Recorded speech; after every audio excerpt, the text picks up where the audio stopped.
What's going on, y'all? What's going on, Colt Boy? What's happening, man? Shit, man. Hello, Hey, fellas. back at it again, Coach Kevin, what's going on? You know what's going on, man. Yeah, another week. Another week, man. That's major, man. Hey, 2 more episodes, man, of this season, man. Hey, we got Coach Kevin, Coach Jolly, and we got our guest host today, man, Coach Hamilton, man, Coach Maul. What's going on with you? What's going on, fellas? Coach Ma, Same what's on, happening, man? Hey, man. Just want to Hey, say, man, I Hey, appreciate boy, I tell you, boy, we sure miss you on the sideline this year, Coach Ma, man. I hate that COVID got in the way, man. You've been a very pivotal piece on the east side, man, especially coaching over there at Rosa Jackson, man. So you definitely miss, man. I miss it, man.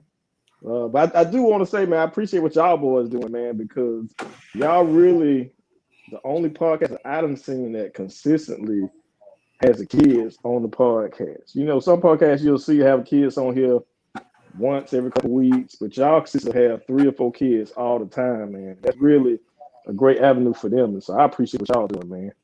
But I'll Man, definitely be back coaching next year. So hey, man, I give all the credit to Coach Boyd, man, Coach Kevin, man. He came up with I think it was something at first we didn't really understand how big this thing really could be. And so I give Coach Boyd all the credit, man. So it's been a great season, man. And the thing is, all the kids we had on, man, they definitely some signed scholarships. As of this week, man, as of today, matter of fact, Zay Hardy, one of my first guests, he got an offer from University of Georgia, man. So that's pretty cool to see our kids we have on, the guests that we have on doing big things, man. Yeah, man. Zay, one of my own, man. Congratulations to him, man. And his future's bright. Oh yeah. definitely. Coach Ma, tell us a little about yourself, man. About your coaching history, man. How long you been involved with the youth in the community, man? Tell the viewers a little something about you. Yeah, man. So for me, I went to Southwest High School. Then after I finished Southwest, went to Georgia Southwestern Americas. After I graduated from there, I was back in Macon. I started working at nights, and so I really wasn't involved with everything. But then I was working at Geico, got promoted and worked as daytime. So what happened? One of my partners from Georgia Southwestern had got the head coach job at Howard High School, and so naturally he reached out to me, and I was there helping him out, one of his assistants, and he stayed after 2 seasons. He left, but after he left, I went ahead and left the new coach. But you still get that itch, and so I had that itch, and I had a relationship with James Smith at Rosa Jackson, RJ, who was their coach, and so I told him I want to get involved in some of the rec sports that they got here, and so that's kind of how I got started in rec basketball, and I've been doing it for 11 years now, 10 or 11. Yeah, because I've met you like an 05, 06, somewhere right Yep. now, man. So it's been around by that. It's been a long time. And I've been out ever since. So then coached a lot of kids. A lot of them did a lot of good things, and I'm always proud of them. And so I'm happy to do it. If anybody out there watching, man, they always need coaches. And so, if you want to do something to help out the community, hop on.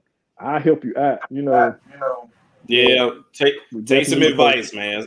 Some of y'all take some advice, please. Yeah, you're right. If you got some out there, man, but if you're gonna do it, man, please do it and have the right heart to do it, man. Have it, do it for the children, and on the other side of it, please know what you're doing. Hey, man, all you need to do now is play Madden and 2K now. Yeah, that's all you need to coach, bro. That's what they think until they get ran off the court. That's all I need. Yeah. I man. give a lot. Go ahead. I give a lot of kudos to you guys, man. Like I always say, man. Regardless, you guys really are the first people, the first coaches that kids kind of come across. Now, all 3 of you guys, man, have whether it's football, basketball, man. You guys are very instrumental in the development of kids, man. As they get on to middle school, so a lot of times we don't give the community coaches enough credit, man. So I tip my hat to you guys and Coach Ma. Who are some guys that growing up, man, had some coaches and stuff that had an influence on you, man, growing up? Was there any coaches or anybody that had an influence on you? So I don't know about specific coaches, I would say, but my uncles probably some of my biggest influence. Reg Davis, Carl Davis, Any of the older making people out of Unionville probably definitely know those names. Reg Day played Southwest, when they went to the championship game, I think in '89. I played semi-pro. He played Southeast Oklahoma State with James Rodman, and so he was All-American back at that time. So those were kind of my biggest influences growing up, because it was my family members I always heard about it, and so I never really got to see them play live. So I just got to hear the myth, of what they were. But they always imparted just knowledge about the game to me. Yeah, man. As far as the influences, man. I was going to ask you the same thing, Coach Boyd. A lot of times we have guests on the show, man, but we never really get a chance to talk to you, man. Who are some guys that influenced you, man, growing up and really impacted you to do the things that you do for the youth, man? Who are some guys that had an impact on you? Well, let me start off with and somebody y'all familiar with, Gregory Riley. And I mean, it sounds funny, man, but this man coached me. I know I said it a few times, but he was a coach of me, man. Flag football when I was younger. Greg started a while ago, man. He started young. I think maybe straight out of high school. If he wasn't already in, he might have been still in high school. But yeah, man, Greg, I have to start with him, man. He was one of the first coaches I had, man, just as a youth. When I was young, and then moving on up to Ballard, man. I think Coach Hudson, man, Robert Hudson. I know he's real familiar. He coached at Southwest. But Robert Hudson, man, they're probably the best coach I ever had. He was one of the ones that, he didn't take no mess. You know what I'm saying? It wasn't no, it ain't like it is now. Everybody always bashing the coach. You didn't hear that when I was growing up. You did exactly what the coach said, or you were gone, but with the coaches, coaches back then, man, they didn't play, and they was more male, father figures to us. They did more than just, you come in here and run this player, you come in here and do this and do that, They took us places, let us knew that they loved us. And that was pretty much it, man. Lightfoot, Isaac Lightfoot, man. He was a pretty good guy in my life too, man. He coached us in high school. I know he was over at Central. He came over to Southeast, man, and coached us. So other than that, man, just they made a big, they made a big impact in my life, man, when it came down to, just coaching. I started out coaching football first, which is crazy. I was actually a basketball player. You know what I'm saying? But I started out coaching football first, basically because of Khalid, but I decided, hey, I ain't gonna just be a dad coach. I'm gonna get out here and I'm a coach. One of the things I always wanted to do was coach against him. I could never get nobody to get him. We can talk about it, when we get home or whatnot, but yeah, that was something I always wanted to do, man. I always wanted to coach against him, but we kind of just, but yeah, man, those three guys right there, man. Like I said, Greg, Bernard Riley, Coach Hudson, man, rest in peace. One of the best coaches I ever had, man, and Isaac Lightfoot. Man, you making me feel old, Coach Boyd, man, because I used to go against Coach Riley in that basketball, man. I didn't know that he had already been had plenty of years of experience. Coach Kevin, what about you, man? Who was it? I know you you love football, passion for the game, man. What's some guys that got you that were inspirational in your life, man, that got you to coach your kids, man? I could say first off, I probably have to start with old Wilbur King, man. Wilbur King, man. I played for him for the actually I didn't play on the team. I played for the Bulldogs. This was back when the East Side used to have 3 teams. Played for the Bulldogs, and he actually got me for All-Star. But one thing I saw about Wilbur was, regardless of where the kid came from, what situation they was in, he was always one that was willing to go out and make something happen for those kids. Like whether it came out of his pocket, whatever he had to do to, I guess, get things right for the kids, whether it was money, whether it was feeding them, and this guy that do it all year round, man. Like he is well entrenched in East Macon, and it's been like that since the 90s. So you know what I'm saying? For him to have that type of longevity of giving, I find that like real commendable. And then I probably have to say I got two more. I'd say Coach Anthony Hines at Central High School. He was definitely a unique individual. He was one of those coaches that find unique ways to galvanize his troops, and he always kept our best interests at heart. He was one of those guys where he pretty much had kids living in his house at times for the sake of helping them out. Then I have to say Coach Redmond over at Athens. He was actually his first year coaching in Bill County. He coached me over at Southwest for the Patriots. And one thing I get Coach Redmond for, he one of those guys where he's gonna be straight up with you regardless of the situation. I actually transferred from Southwest my junior year. He's one of the ones I got advice from. He saw it was in my best interest to go do something else and made sure I went and did that. So like it's some guys out here that really put the kids first in opposed to looking at what how it directly affects them. And those are my guys. Also shout out James Vance. He was another. Oh, yeah. One thing I want to do this too, man. I want to say this, man. I want to, Mr. Obi Smith. Oh yeah. That's who I started. That's why I started coaching that, man. So, he in there too, man. I have to give him, because that's the league that I started in coaching, and I learned a lot of stuff in that league. I learned stuff what to do, and I learned a lot of what not to do. You know what I'm saying? So, thing is, man, you have to go back and look at that kind of stuff, man, because it starts somewhere. So no matter if you end up on a high school bench or a college bench or a pro bench coaching and doing what you like to do, you always got to look at where it started. So all the stuff that I've done, I have coached traveling football. I've coached over there, and like I said, the same thing with basketball. I've coached rec, I've coached AAU ball, but I still always go back and look. As I said a couple episodes ago, like when we was talking to Cam, everything always goes back to that year where I started. So I always look at that, man. I never forget that. I asked y'all that, man, because we got a special show coming up this week, the other day. Coach Boyd, tell us what we got special going on today, man. What's the show going to be about?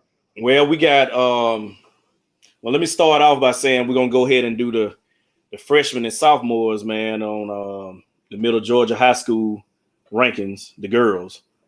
We're going to do that, and then we're going to bring in a few of the community coaches and let them talk about, their programs and, stuff like that. Before we get into the rankings, Coach Ma, what is the biggest difference you see between kids when you were growing up and how it is now with the relationship between coaches and players and maybe even the parents? Like, what are some big differences you notice between, back in the day or when you first got started in today's game? So I think the big difference I've seen is a lot of the coaches now walk on eggshells because AAU has blew up so much that they're afraid that if I push a kid too much, he'll go walk to another program. And so a lot of times, they don't build that relationship with the parents. They don't build that loyalty that, hey, you trust me with your kid, I'm going to take care of them. And so a lot of times they scared to coach a kid. And you got to be willing to coach them if you're going to do this stuff. You got to be willing to tell them when they're right, tell them when they're wrong. But I think that's the biggest thing is the kids are a little more empowered because the opportunities are there to go to different teams. And so maybe it's a kind of 50-50 where the coaches just kind of walking that fine line because they're scared to lose good players. But, I mean, if you're in it for the kids, develop the 10 kids that's in front of you. It's a slim chance kids will go to the league or even go to college to play ball. And so just better those kids that you got. Yeah, man. That is a problem now, man. It goes back to what I was saying about, a lot of stuff when we was growing up, you didn't hear all this coach bashing and, this, that, and the third, man. He can't coach. He can't coach. He can't, you know, it's crazy, man. You know what I'm saying? And what people don't understand is, you know, the kids hear that. So if the parents don't respect the coach, why would the kid respect him?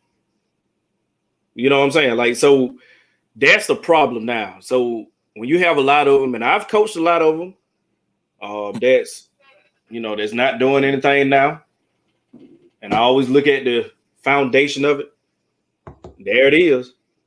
You know what I'm saying? There it is.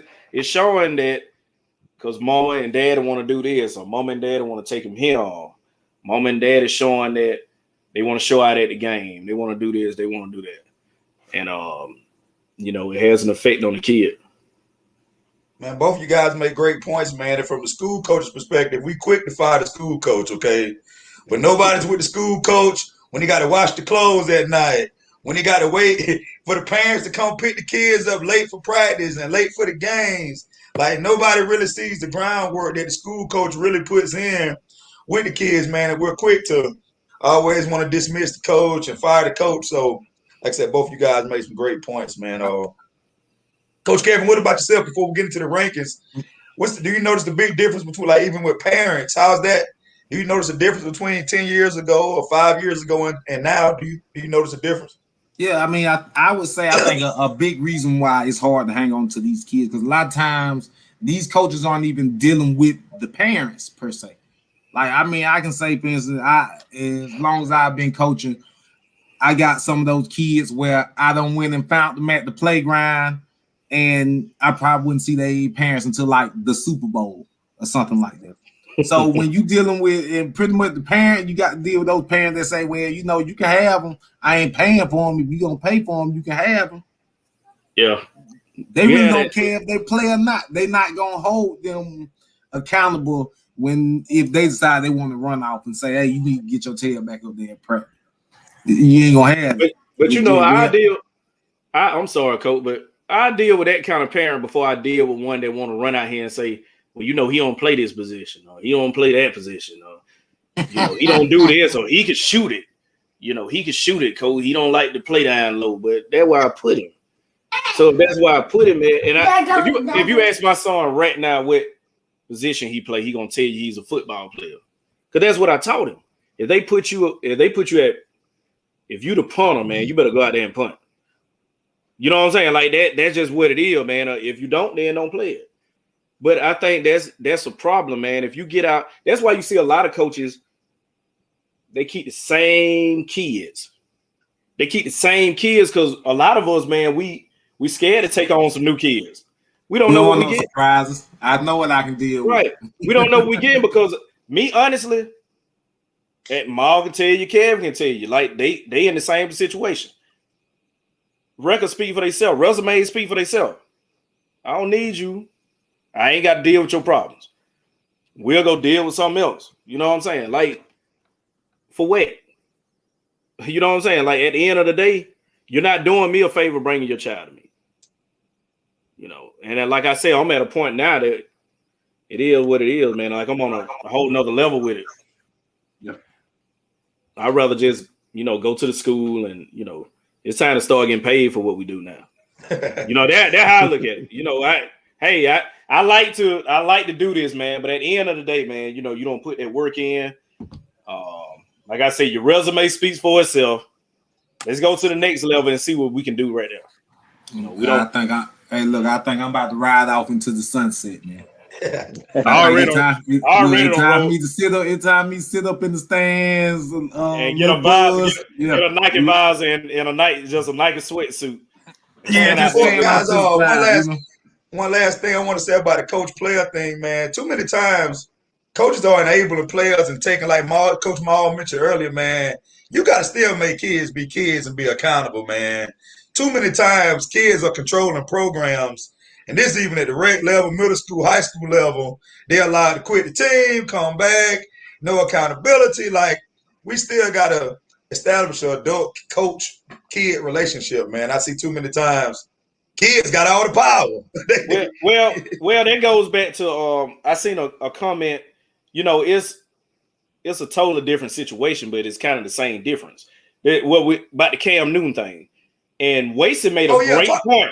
Waston made a great point. Go ahead, Coach Boyd, tell it. Let's just kind of chop that up for a minute before we Well, about the kid that was being disrespectful to Cam and his camp. This is what Waston said that made me think. Why was he so comfortable doing that? Because kids pick up on vibes. I don't coach with other coaches where kids might disrespect them, but they know not to do it to me. You know why? Because you don't make that they pick up on vibes. You don't play with them somewhere. It's okay but you got to learn how to balance it. Mm-hmm. You can be that cool coach, but hey, I'm letting you know, man, we ain't finna do that. Well, I'm not doing it. I'm not your friend. You'll never pick up a vibe from me that I like to play. But kids pick up on that. Not only from coaches, from parents, from uncles, from aunties, from cousins, all that kind of stuff. If you like to play, it's gonna show, and a kid gonna pick up on it. Their brains are like sponges. They gonna suck up everything. So if they see that you like to play, you like to do this, you like to do that, that says a lot about that adult too. You like to sit around and play with the kids, you might have a child mind yourself. So maybe you don't need to be doing it. You know what I'm saying? So that got a lot to do with it. Just like the Cam situation. He don't take you serious. He don't respect you. Coach Mal, how do you feel about it? I'm going to cut y'all Coach Boyd, but how do you feel about it? I think Coach Boyd got a good point in that what that kid said, that wasn't a thought power that came from his mind. That came from somebody he's staying with, somebody he's listening to that telling them, oh, man, Cam Newton ain't nothing. Cam Newton, he finna be a free agent. So I think it's just like everyone say when they go to bashing coaches, a lot of times the kids just involved in it too deep to really see from that kind of perspective. So when you hear stuff like, well, this coach don't know what he's doing, he should be playing these kids. A lot of times that stuff comes from the background, and that don't really come from the kids a lot of times, but they end up being the mouthpiece for that thought. Yeah. What about you, Coach Kevin? What you think about the situation? Before we wrap it up. How do you feel about the Cam Newton and the kid situation? Like to elaborate on these coaches said, pretty much is one of them issues where you're dealing with this kid don't hear that somewhere else before. My thing is, if I'm a young player that's enrolled at a camp, an NFL player camp, I would think that my mindset going into it would be, man, I need to try to soak up everything this man has to teach me. And we ain't talking about like, I've been in the league 2 years and I'm done type thing. We talking about an NFL MVP quarterback. So I mean, they go back to with the parents. One thing about the parents and listening to those people on the sideline, that's really the easiest coaching position on the field. The sideline, the stand coaches, the ones that know everything they're supposed, what you should have did, even though you didn't see your child at practice, not doing the damn thing all week, and can't figure out why he ain't getting no touches and stuff like that. That's what you deal with, man. It's all like these kids it's a learned habit. Oh yeah, you guys have made some great points. Before we get into these freshman rankings, guys, I want to say updates the playoff situations in the Middle Georgia area. Westside Macon boys team went down Wednesday night in a tough game to Westover. Kawesa Reeves had 27 points in his career. Great night. He was great defensively all over on the boards. Warner Robins girls went down. They got eliminated. They had a great season, great turnaround. So I think Washington County is still alive. Boys and girls, Northeast Macon boys and girls were eliminated as well. So the only teams we still have alive actively are Upton Lee's girls and Washington County boys and girls, if I'm not mistaken. So you got veterans. Oh yeah, I forgot about veterans as well, guys. Veterans they're probably the favorite. Well, one of the favorites in their class level. So, Coach Ma, do you know who they're playing this week? Veterans. I can tell you. Hold on. Yeah, but they're still they remain undefeated. So, like I said, veterans still alive.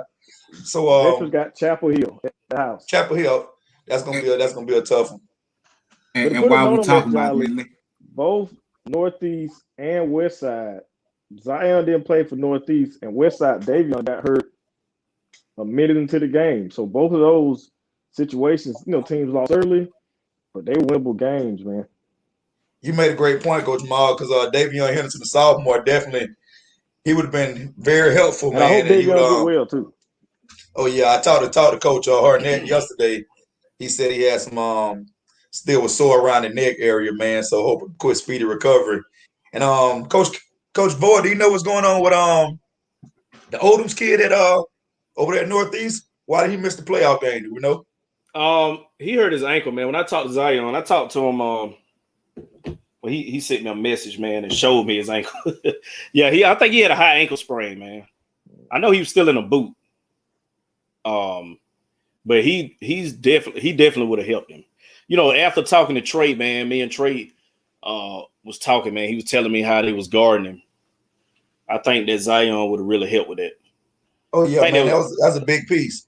I think they played like a triangle two. I think they played like a triangle two on Trey, man. They kind of double teamed him and didn't let him catch the ball, and pretty much it was 4-on-3. And I think they just played a zone. They played a zone defense and just guarded Trey with two players. So they pretty much just took him out the game. They said that Jalen Stevens was pretty aggressive. But I think they needed that presence in the middle. On that stuff, you need that presence. Yeah, Zion is definitely a guy, man, you couldn't afford. He's the energy he brings offensively and defensively, man, is pivotal.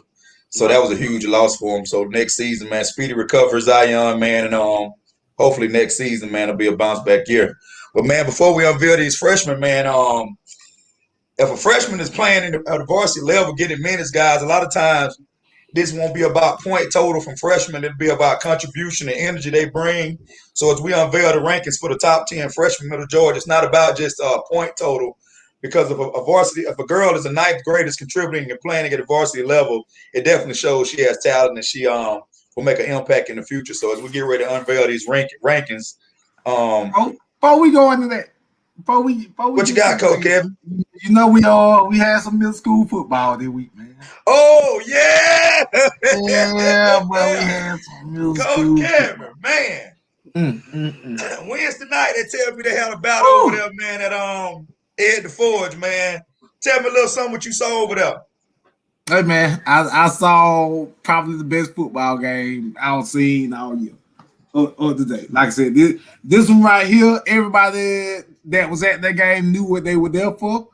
Everybody knew what the implication was of the game, and it didn't disappoint. I say that much. Yeah, that was a good game, man. Yeah, well, hey, I was on the inside the gym, man, but I heard outside that was the place to be, man, over there between Appleton and Weaver. Tell us about it, Coach Kevin.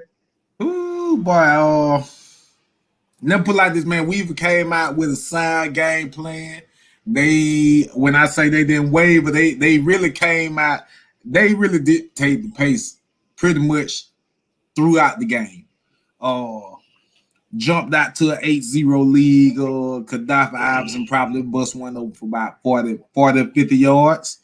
Turned around, Nick Woodford hit him back, drove him down the field. Probably like 6 plays to the high. And it was a back and forth game or defensive game. Pretty much like it ended up being a 14-14 tie. Appleton ended up coming back and scoring right at the last couple of minutes. And they end up going out with a tie. I'm thinking maybe they thought they were going to have some overtime. So it may have been like a little miscommunication there.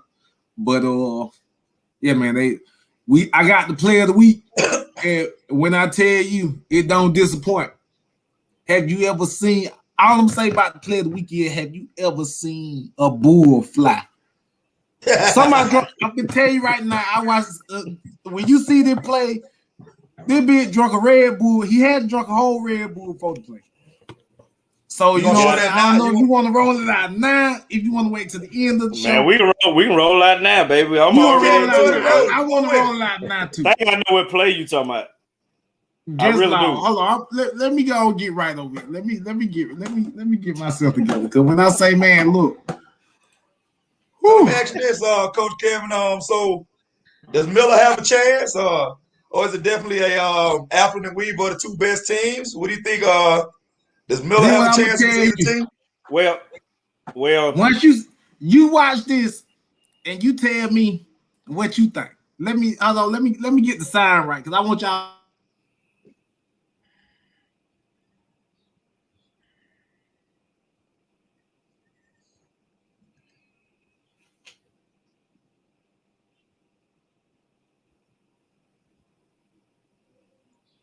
What we got? Oh, he's still muted. I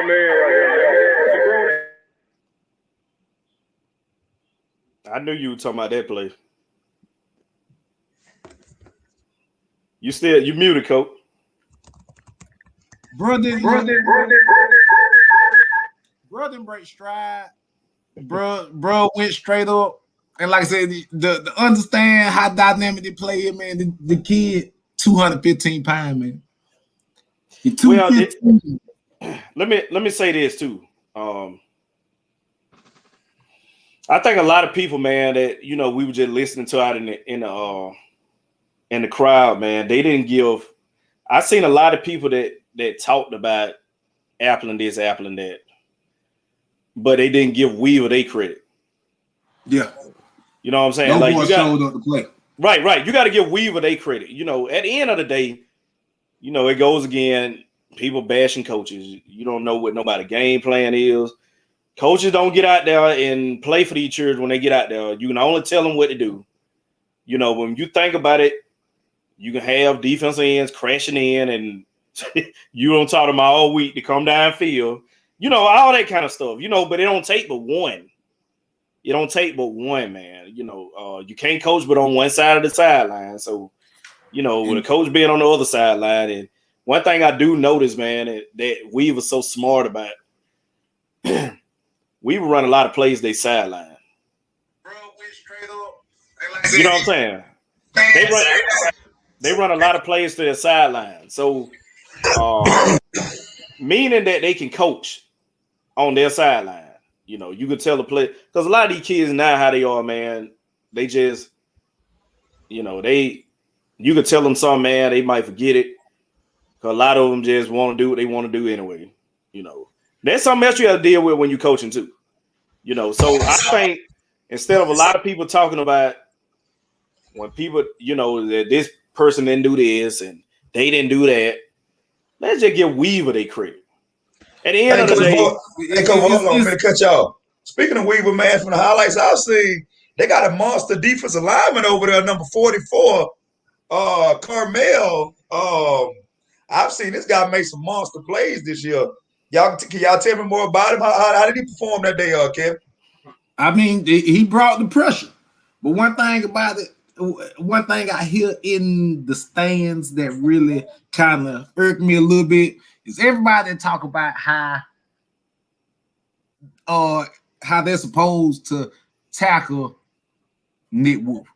Like, and these are individuals that probably ain't played too much football themselves. And I don't think they grasp concept of the man like 215 at 14 years old, running probably about like a 4.5 40. Like, yeah, you're gonna have kids that's gonna be larger than him. Like this, but number 44, the Carmel kid, man. When I say I watched this man, like he got a motive for 4 quarters. Like out of all the linemen out there, I can see some linemen sucking wind. Bro don't suck no wind.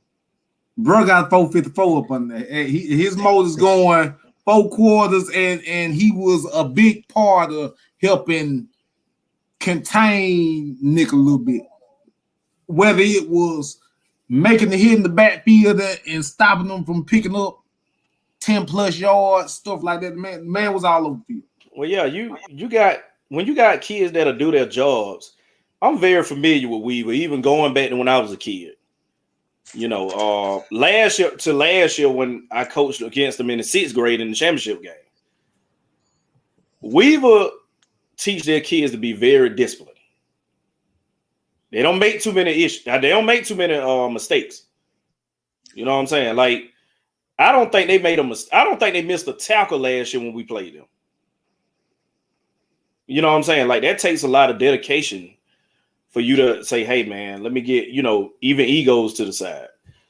Stank is one of the kids that I've helped coached.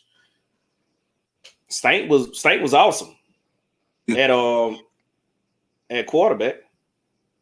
That what we know him by Stank. James, Oh, James Neville. James Neville. Oh, yeah. But look, we know him by Stank. Stank, man, throws the ball pretty good on the run. And they using them to where they can use them for. You know what I'm saying? So you have to give the credit to Weaver. You know what I'm saying? Like I said again, when you can get some kids that you can coach, disciplined kids that's coachable, you gonna have a pretty good chance of doing some stuff. And then when you got some talent, then half of them ain't coachable. Only thing I hate about that, guys, when it comes to the final standings, that tie, I don't know how they're gonna settle that tie. well, now with this year, man, I think they're just gonna go old school how we were. They go by the same schedule, but the thing is, everybody came in. Probably even Vegas had Apple. That's what I'm saying. So that's why I gave him 12 points. I think Weaver looking at it like they can say y'all didn't beat us neither. You know what I'm saying? So they looking at it as a victory, a moral victory. Oh yeah. So what we'll do? Like I said, we'll try to get a schedule. I say something, but I'm gonna leave that where that's at. Look, we child friendly on the program, so we gonna keep that.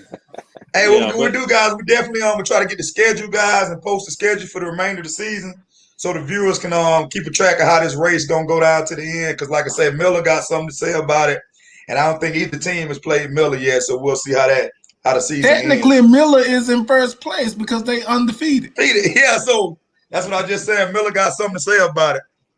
Yeah, Miller. It's all about a game plan, man. Like I said, if you can get some kids that's gonna play, that ain't worried about no ego, they're gonna go out there and tell you do exactly what you tell them to do. Then it comes down to a game plan. You know what I'm saying? So if they can come with a good game plan, they're gonna have a great one against Nick. I'm just putting that out there, because you still talking about Miller putting that ball in the air. I haven't really seen as I said, it's about a game plan. It's about a game plan. I mean, like I said, Weaver by far, I don't see in the last 2 years has had the most disciplined team. Yeah. They gonna be disciplined. Now, discipline don't get you to win all the time, because sometimes talent overtakes that. But at least you knocking at the door. Right. But at the end of the day, you're still looking at another Nick run for a win. You know what I'm saying? So, maybe if they had 2 more minutes, then we'll be talking about something else. Hey guys, before we get into basketball, Coach Maul, do you know any freshmen that you've seen, any freshman girls that you may know of, see that you had your eye on this season? Well, I done got a little sneak peek of the list, and so the ones I would know are represented on the list, and so I think it's a unanimous opinion on who you got listed. Oh yeah, man. Like I say, getting into this list, man. Freshmen, there's a lot of talent in the Middle Georgia guys, so it's definitely the next 3 years will definitely be interesting. And Coach Kevin, you ready to roll them? You ready to roll them? Let's rock. We're going sophomore first, right? We'll go sophomores first.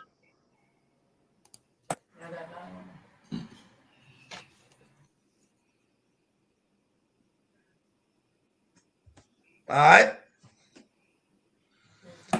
Coming in number 10 is going to be a young lady from down there for Forsyth. Her name is Maya Barkley. She plays at Mary Persons.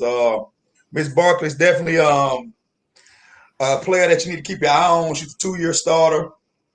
Attacks the basket well. Tons of upside. She's athletic and long. Mary Persons have a great year overall team record. Like I said, COVID affected every team differently. But Maya Barkley is definitely a sophomore you want to keep your eye on going forward. And she's going to be pivotal for mayor person on next season. So coming in number 10 is going to be Maya Barkley, the top sophomores in Middle Georgia. And that leads us to number 9. Once again, Macon County strikes again. Every week, there's a kid, an athlete from Macon County. This time it's the sophomore Desire McClendon. She's an all-region player. She plays well in the post. She can play all front court positions. She averages 12 points, 8 rebounds, 2 assists, and a block a game. She's definitely a sleeper from down there in Montezuma. So Desire McClendon is a sophomore you want to keep your eye on going forward. That leads us to number 8. And that's right here on the east side. And they have a couple of sophomores that's on the list. So that's going to show you the talent of the later Raiderettes over there. As I told you earlier, the points really don't indicate how key of a player Sade Thorpe is. She averages 8 rebounds, 4 steals, and 4 assists. She's a versatile player. She can play multiple positions. In the games I went to, she kind of did a little bit of everything for Northeast. She was an effective rebounder. She guarded multiple players. So Sade Thorpe's number 8 checking in on the top sophomores in Middle Georgia. And as you can see, the Northeast Raiderettes have tons of talent because they also have the number 7 player on the list, and that's the lefty Lanaya Richardson. She comes in average 11 points a game. She's a second-team all-region, crafty player, excels in the transition. She's a knockdown shooter. And once you combine her, Richardson, and Miss Thorpe with Miss Little from last week, that tell you the talent that Northeast has. Once they find them a post player, the Raiderettes will be one of the top teams to deal with next season in AA. So number 7 coming in, that's Lanaya Richardson from Northeast High School. And that leaves us number 6 on the list. I couldn't find a picture on her, but if you follow basketball in Dodge County, you know she's a big-time player, and that's Ateria Gooch from down there in Dodge County. She's an all-region player, soft touch around the basket. She can score in the post, and she's one of the few players in the area that averages a double-double, 11 points, 10 rebounds. So number 6 will be Ateria Gooch going forward. Dodge County is definitely playing the same region, Washington County and Lamar and Northeast Macon. That's going to be one of the toughest regions in the state going forward because they got a lot of young players. And that brings us to the top 5. And that's this young lady here. She put in the work. She had a great offseason. And despite a senior-laden team that Warner Robbins had, she was outstanding because she got all region recognition. She averaged 10 points a game, athletic guard. She's a hard worker, like I said, that's Tasia Agee. And her stats will climb tremendously next season with the loss of a couple of players, Miss Felton and Courtney Davis from the backcourt for Warner Robbins. So Tasia Agee is a player that's probably going to climb to the top 3 and possibly number 1 next season going forward. And that's checking in number 5, Tasia Agee of Warner Robbins, the Demonettes down there, Warner Robbins, Georgia. And that brings us to the top 4. The top 4, all tremendous talents. That brings us McKaylee Parker. She's an all-region player. She averages 4 steals, 10 points, 3 rebounds, 4 assists, quick hands on defense. And she had actually shared the limelight this year with Miracle Parker and Ashley Gray. And so Michaela's definitely a player that's going to rise up the rankings next season going forward. And Washington County, she's a big reason why Washington County is still playing. They had a big win over Laney over the weekend, so they advanced to the Elite 8. So number 4 checking in is Michaela Parker out of Washington County. That leads us to the top 3. And the top 3 is interesting because 2 years ago, I coached against each one of these young ladies in 8th grade when they were back in 8th grade. And I knew the entire time that the top 3 ladies were going to be tremendous ball players. And in their sophomore season, they've shown that they're key players for their team. And number 3 is Zai Thompson. If you know anything about Pike County girls basketball, you know that she's the do-it-all player. She does everything for them. She rebounds, she scores. She's an all-region back-to-back year. She's a long-ranging player, a slasher. She's a team captain and the unanimous best player as a sophomore, tenacious rebounder. They play in the same region as Central Macon, so we got a chance to play up against some other girls from the area. But Zai Thompson checks in at number 3. And that brings us to the number 2 young lady on the list. And this young lady, if you had to travel a little farther, but I still consider it the 478 area code. and that's Leah Turner from Griffin. Leah Turner is a sensational sophomore, combo guard, dynamic player. She has limitless potential, best ball ahead of her, and she's a big reason why Griffin is in the Elite Eight. Actually, both teams from Griffin, Spalding County and Griffin, both girl teams are still alive in the Elite Eight. So Leah Turner is a big reason why she's a big time player. I saw this as an 8th grader. Like I said, I coached against Zy, Leah, and our number 1 player in 8th grade, and they didn't miss a beat when they got to high school. So it's really showing you back in our day, the freshmen and sophomores didn't really play a lot of varsity unless they were the tremendous players. So it's showing you now with the work the kids can put in, young ladies put in with the trainers, that they can have an impact early on in their high school career. And the number 1 young lady on the list, everybody in Middle Georgia know about her. If you follow Jones County basketball, that's Jada Morgan. She's a bucket filler because she puts it in the hoop, dynamic scorer. She was an All-State as a freshman. Look forward to her to get some All-State recognition this year. She can score from all levels. She averages 19 points, 6 rebounds, 2 assists. She's a matchup nightmare for opponents. Coming in, coaches had to key in on her, sometimes double and triple team in the box and won her. And Jada still find a way to average 19 points a game. So she's the top sophomore in the Middle Georgia area, Jada Morgan. And it really wasn't even close because of the productivity that she put forth the first 2 years, especially this year. She stepped it up another notch. So that's going to be the top 10 girls in Middle Georgia. Coach Ma, what do you think about the list? You know, you've seen any girls play. You got anything to say about any of the girls you see on the list? Yeah, I've seen a number of them play. And the big thing about it that you'll see with younger players is you want to get on the floor as a younger player, you got to find a role. And you need to excel at that role. Like if it's rebounding, if it's blocking shots, if it's just running the offense, but definitely be coachable. And all these young ladies either fill a role the team desperately needs, probably their first thing, last one out, but are all just quality talents that are finding a spot and position on the team. And, you know, you can't necessarily think you're going to walk into a team as a freshman and a sophomore and be, you know, quote unquote, the man. If you find a role, you can find yourself on the floor. Coach, well, what do you think is the main reason why young players are getting more player time now early on in their career? I know 5, maybe 10 years ago, it was kind of hard for a freshman or sophomore to get on the court. Coach, well, why do you think young players are now able to contribute immediately early on? Like you said earlier, man, you got trainers nowadays, you know what I'm saying, that's getting them ready. You got a lot of girls that's want it, that want it now. And I'm gonna tell you something else, man. A lot of these dance teams, they don't kind of disappear too, man. A lot of these girls getting back into sports. Dance teams was a thing for a while, man. So that was hot for a minute. Right. I seen a lot of them get on some dance teams, man. I'm talking about and they'll be on them from 12 to 18. Look, so usually they have a 4 and an L in the name somewhere. Yeah. Somewhere like that. Somewhere in the name it'll be with a 4 and an L. 4 L, yeah. So that was the thing at one point, man. So you had a lot of it, and you seen it even in rec, man. You had seen a lot of them, man. It was getting where it was just 3 teams around, 2 teams around, and then you had a lot of girls that were playing with the boys because they weren't a lot of girl teams. Because a lot of these girls didn't want to play no more, man. They wanted to go get on these dance teams. I'm hoping TikTok don't take it over. I hope we keep it, man, and TikTok don't get us, But yeah, man. The only one I seen on that list, man, was Richardson. I seen her one game when they played Central, man. I pretty much went to like 80-85% of Central games, so I watched a lot of their games. So if they played them, then I probably saw them. And she had a pretty good game against them. Coach Kev, you are familiar with the Raider girls, man. It was 2 on the list, Miss Thorpe and Miss Richardson. You got a chance to see either one of those girls play this year for the Raiders?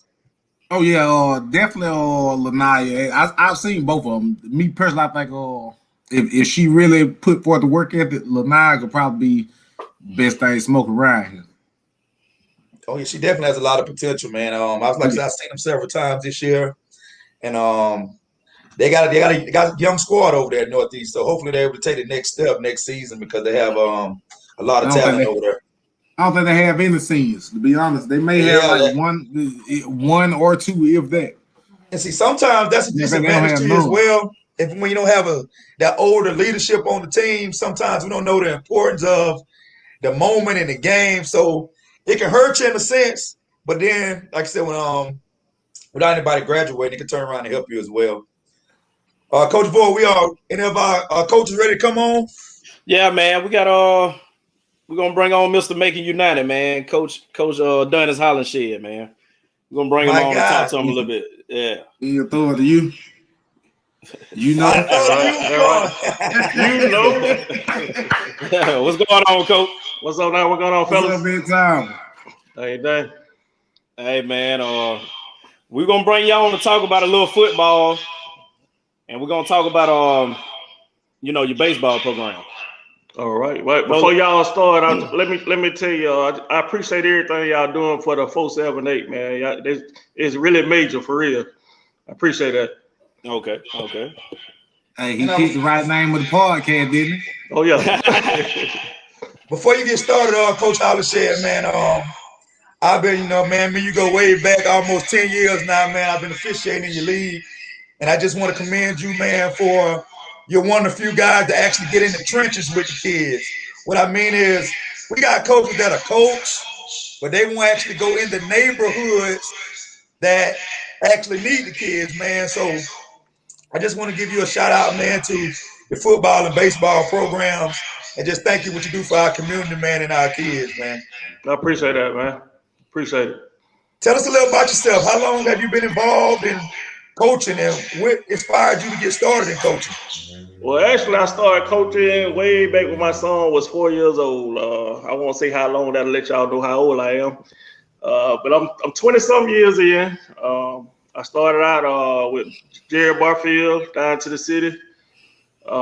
That's when you had about 10 teams in each league back then. It was nice down Parks and Rec back then. Now, most kids going to travel ball. They've kind of left in this.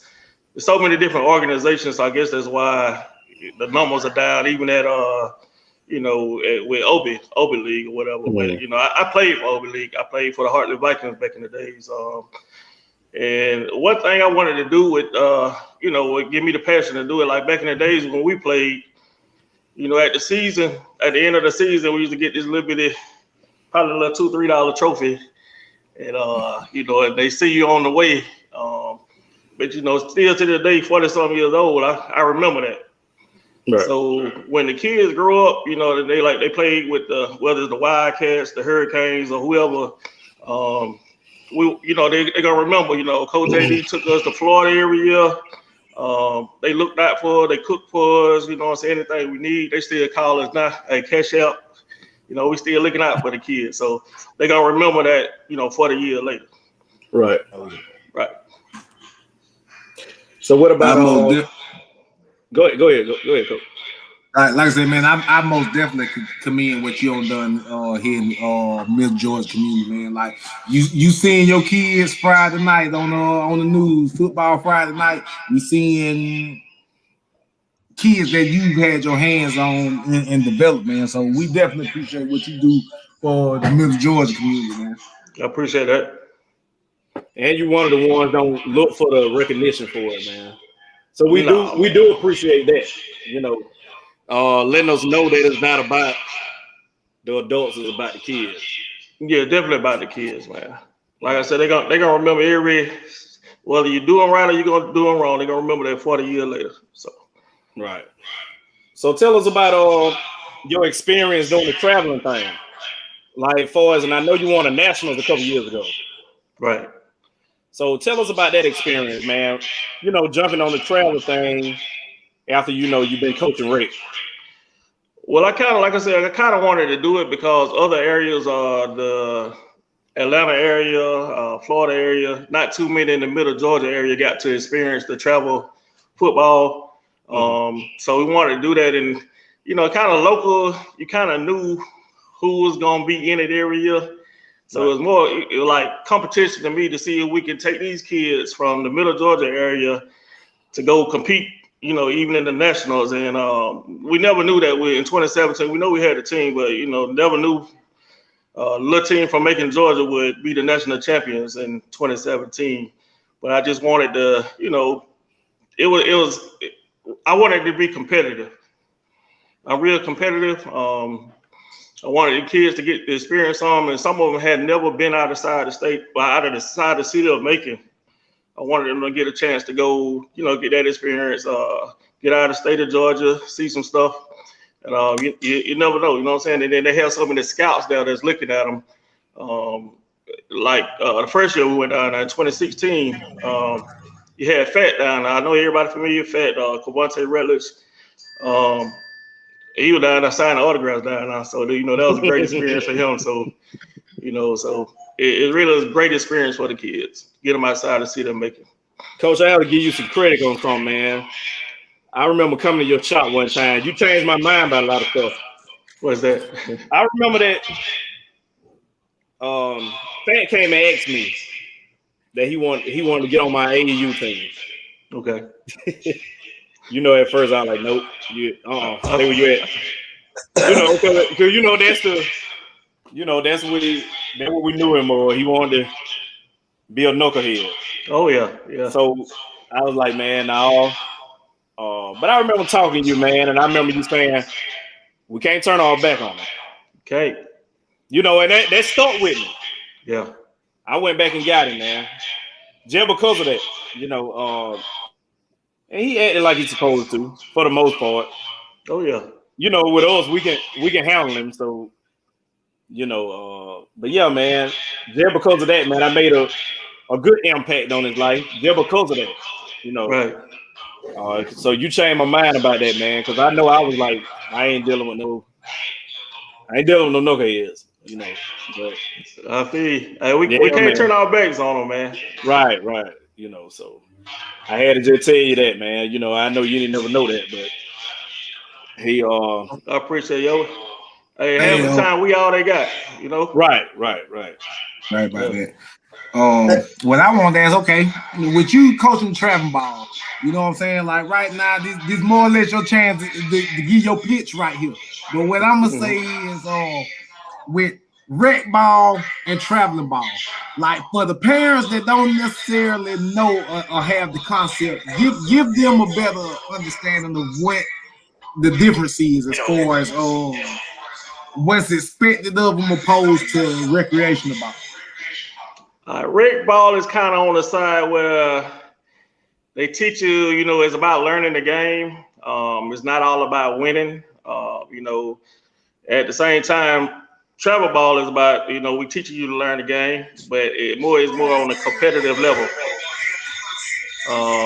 If you're not expecting to get out there and compete with it, because like you playing them Atlanta teams, man, them guys like Jolly size up there, man, 12 you, and you got to be ready. You know what I'm saying? You got to be ready. So once they get out there and get hit one good time, they'll realize quick it's travel ball. This ain't pity pat ball. They're right. So pretty much travel ball, it ain't no if you on the team you guarantee some clock either. Exactly. Hey, but if you're gonna grind, you're gonna get out there. Okay, they're right. Yeah, a lot of parents get Rick and get the traveling thing a little mixed up. They don't understand it. Even they don't got now where they getting the school mixed up with it. Well, he won't play them with it. He ain't did that to play. This ain't Rick. Yeah, this ain't Rick. You ain't gonna play your little $70 and then right. You ain't got to play over him. This year we kind of had that going on because we had the 6U all the way up to 12U this year. It went rec ball this year because of the COVID. So right. we so you try not to cut kids, so that destroy them forever. So we said we're gonna keep all of them. We had like 40, 50 some kids on the roster at first, but they started dwindling down after they weren't playing that much or whatever. But they deserve to be on the field. They're gonna be out there. But you had a lot of parents like, I don't pay my money. He's supposed to be playing such and such. But it just travel ball just ain't that kind of ball, So I got two touchdown rules. So what do y'all think, man? Since we don't got older, I know when I was younger, I played a little AAU basketball, but I never paid for it. I think back then we had people that'll be out there to put money out there and help you pay for stuff. But now it's like that don't exist. Do you think it's because of a lot of the programs around here?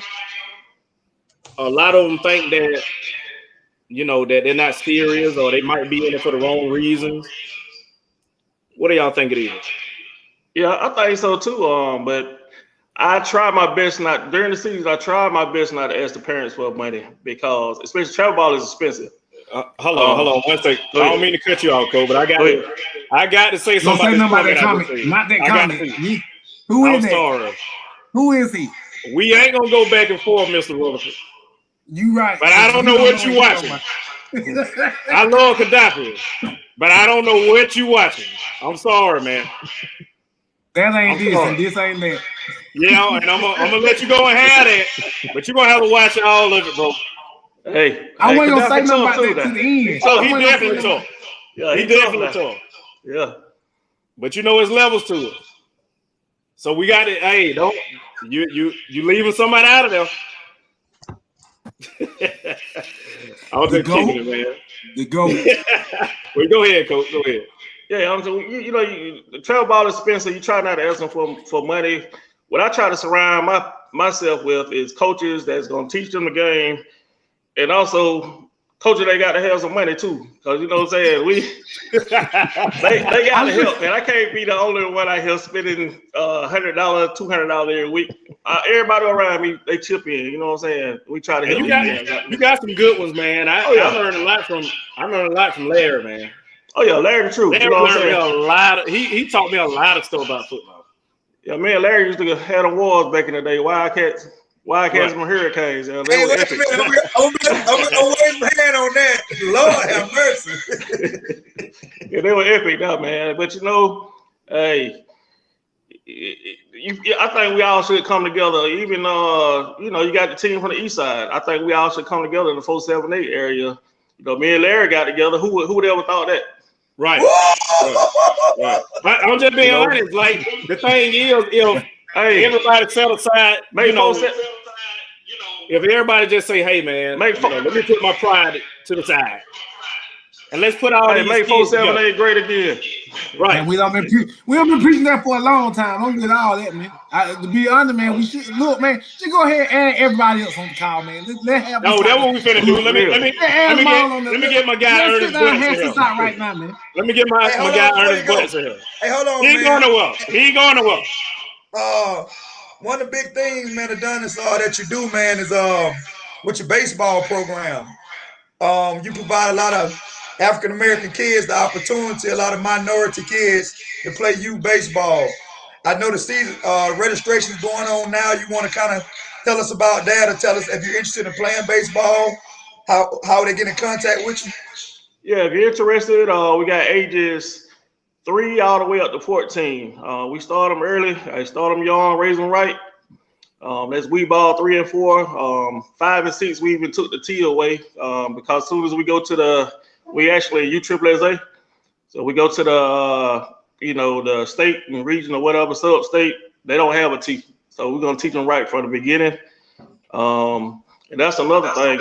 Every year with the baseball, we also go to the USSSA World Series. We always qualify. Last year we didn't go because of COVID. Year before we went to was it Gulfport? Yeah, that's what y'all went. Yeah. Gulfport, Mississippi. Well, I try to take them somewhere, man. Get out of Macon. Go. Hey, let them know that. Tell it come from Georgia. Come from 478. So is registration going on at Bloomfield or going on online or? Registration, we're trying to, last year we gave them a credit. Most people gave a credit. So we got 200 kids already. So limited spots. We're going to do a try this Saturday at South Bill. Thank you, Lord. They finally redoing Bloomfield gym, Bloomfield baseball. So we'll be playing at South Bill this year. We got tryouts and registration. Last day for registration be Saturday at 10 o'clock, South Bill. Like I say, from ages 3 to 14. What's the price on it? Prices for 3 and 4 year olds is $50. 5 and up is $85.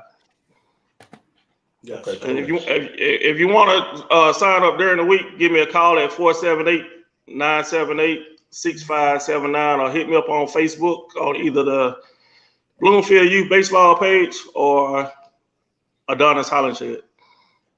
Hey man, that's definitely that program right there is maybe even bigger than your your football program, because a lot of kids, man, they can't afford to play baseball, man. So I've been with your program almost 10 years now, man. So you definitely have a great program for the youth, man. I appreciate it. I wanted to say we also have the best umpire in the world out there too. That's right. Hey man, we're gonna bring two more from the community in, man. We're gonna just put all this together, baby. So let me bring in Mr. Ernest Butt, Coach Ernest Butt Jr. And I'm gonna bring in Coach Gates from the Making Mad.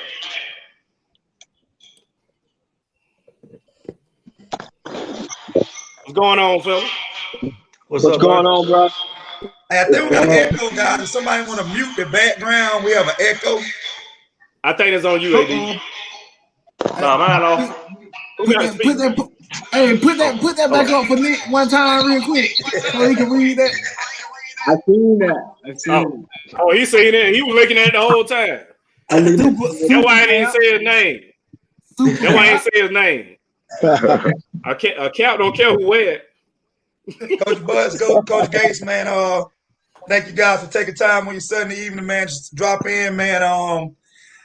It don't matter what you do with kids, what sports you're teaching, man. If you're taking up time with youth, man, I have none but the utmost respect for you guys, man. So glad to have you on, Coach Butts, Coach Gates.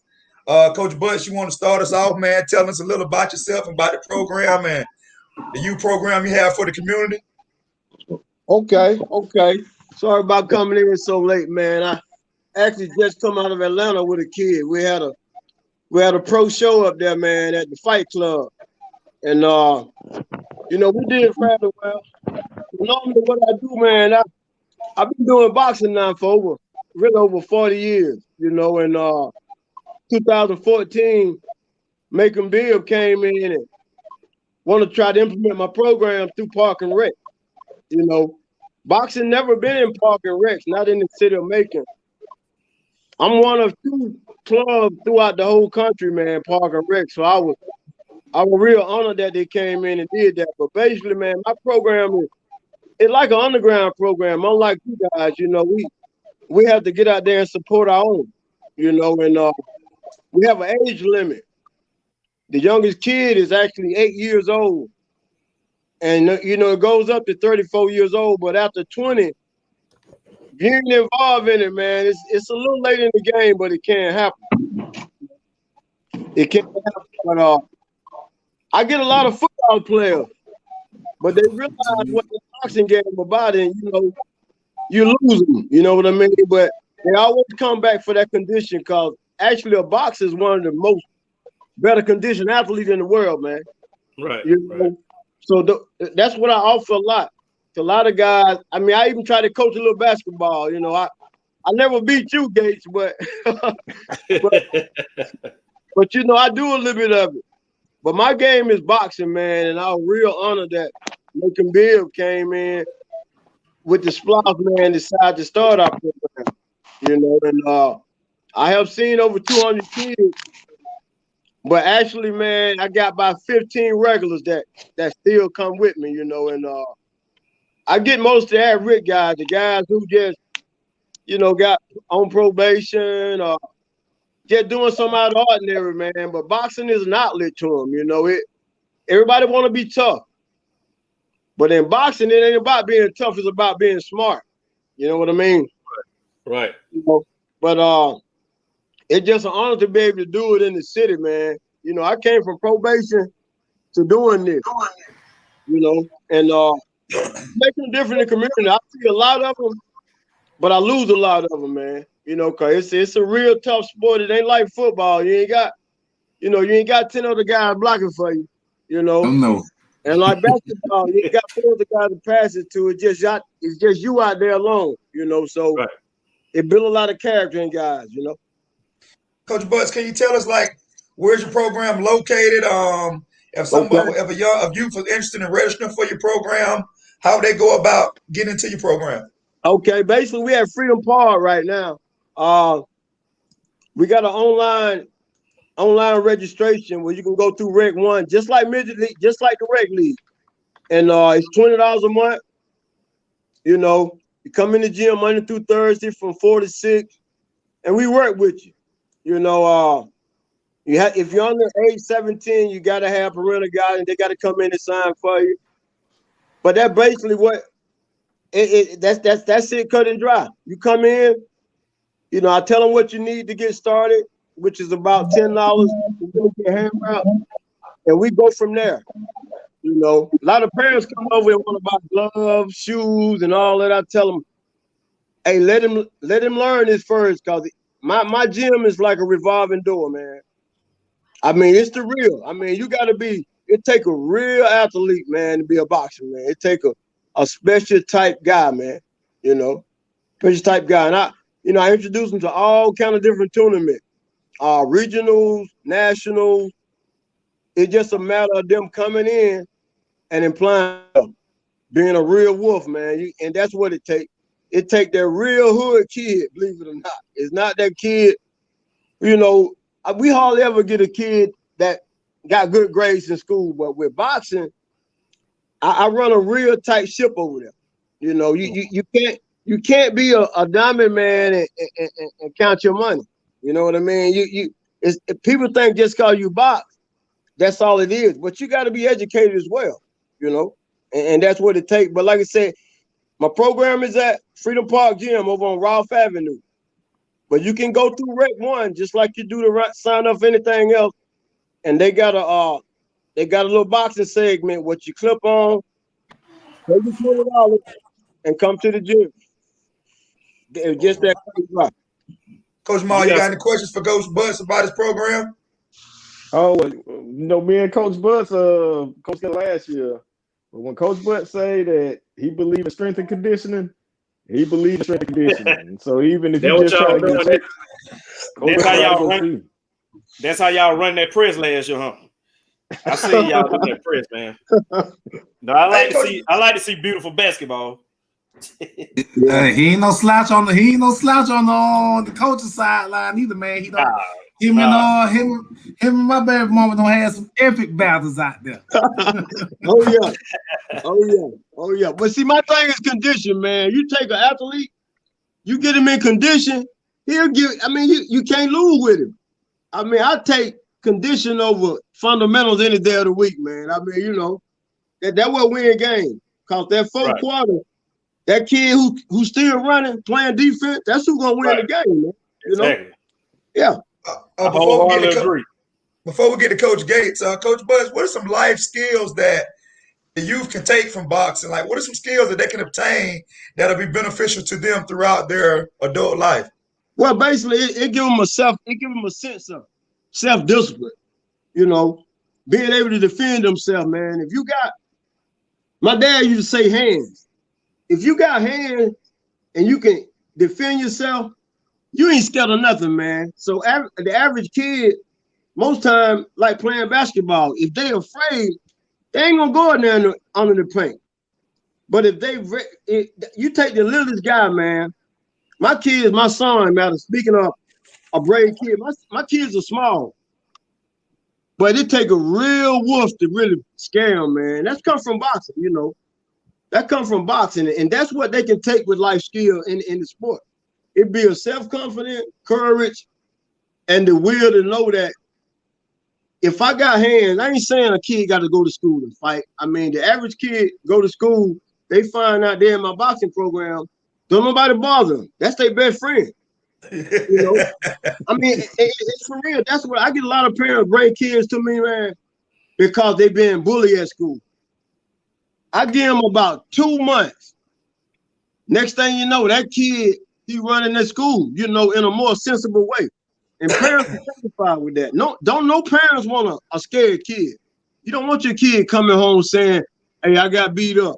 Somebody took my lunch money, busted lip. I mean, I ain't saying I sent them to school to fight, but I sent them to school, you know, with a star on their chest. You know, I'm a boxer. And that's life skills, man. I had that all my life. everywhere I go, man, throughout the country, even when I was in the military, when I was standing in formation, the guy called my name and had me to report to orderly room to be a part of the Army boxing team. And that's come from knowing boxing, and that's what was on my profile. So it's a big life skill for kids, man. It does a lot for them. Believe it or not, every kid want to box, man, but they got to be that harder. I mean, you guys know y'all football, basketball coach. You ain't got no heart, man. You ain't got nothing, really, Oh, yeah. You gotta have that. Coach Gates, man, tell us a little about yourself and your program, man. What's up, guys? You guys hear me okay? Yeah, we can. Yeah. Well, first off, let me say thanks for having me on the show. And congratulations to you guys. I mean, you guys doing a real great job and, impacting the community, these kids, man. So I'm glad to see that. So a little about myself, originally from Hall County. I've been in the Macon, Middle Georgia area for the last 20 plus years. And I started the Macon Mavs in 2017. We've, had a lot of success with growing the program and, mentoring kids and, getting them out of Macon, taking them on trips. I think Coach Hollenshed, said something about taking the kids out of town. That does make an impact on them. Like I said, man, we've had a good time doing it, and our program continues to grow today. Most definitely. And that's like, man, one thing I can say about your organization, man, I watched from when it started, and every year you rolling out something new and something better every year, man. Like, I appreciate that. We definitely appreciate what you're doing, man. Yep. So you over there at Southwest too, right, Coach? Yeah, coach at Southwest. Yeah, coach at Southwest as well. Under Coach Capri, Coach Cotton, he's the head, boys basketball coach. I've been at Southwest for going on 3 years now as community coach. So, at Southwest. Yep. So how's that experience for you? How's that experience for you? Yeah, it's been great experience. I know you guys know a lot of those kids, coming from Ballard, Hudson, go to Southwest. And it's been a great experience, man. I fell in love with the school and kids, working on them day to day. So yeah, I love it. Hold on, let me get on the phone to call Wiggins real quick. See, I know Dupree cooking up, so you the shell company. Hey, Coach Gates, man, I got someone to ask you, man. Chairman on the phone. Let me mute because I'm finna talk bad about you. No, we had a workout, so that's why Nick, we were listening in on the previous speakers, so that's why he was in here, just listening in. So, Coach Gates, man, what drove you? What inspired you to even? What was your motivation behind creating a youth basketball team in the area? Like, what was your motivating factor? Yep. So I started coaching, like a lot of guys on this podcast. A few years back, I was doing a church league in Byron, Georgia, Upward, and I was really passionate. My wife used to get on me because I was staying in the gym all day. And one of my parents at the time told me, Coach Gates, you're really passionate about this. You should look and start your own travel team. I was kind of hesitant at first. I was able to meet Sam Shorts, who runs the Macon Bucks. Shout out to Sam and Coach Flowers, some of the pioneers of youth basketball around Macon. So shout out to those guys. And I was able to get, I learned a lot from Sam about running the organization, how to start things up. And also I met Coach Golden, and him and I sat down and kind of map this out together. We want to first teach kids the fundamentals of basketball. I know I think that was missing around the area in Middle Georgia, and then just getting kids out and showing them something different, right? Getting out of the city. Macon gets a bad rap, but it's really a great city. The kids are great. It's just people need to give time and give back. Give back to the kids. So that's why I decided to start it. What? How many teams do you have? Which age groups do you have, Coach Gates? Like, what age groups do you have in your program? Right. So right now I have 3 age groups. I have a 6th grade, which is class of 2027. Those guys are 12-year-old. They're 12. They're out of Noonan, Georgia. So I have a team out of Noonan, and then here locally we have a 7th grade team, which is class of 2026, and then a 8th grade team, which is class of 2025. My 8th grade team, they're pretty good.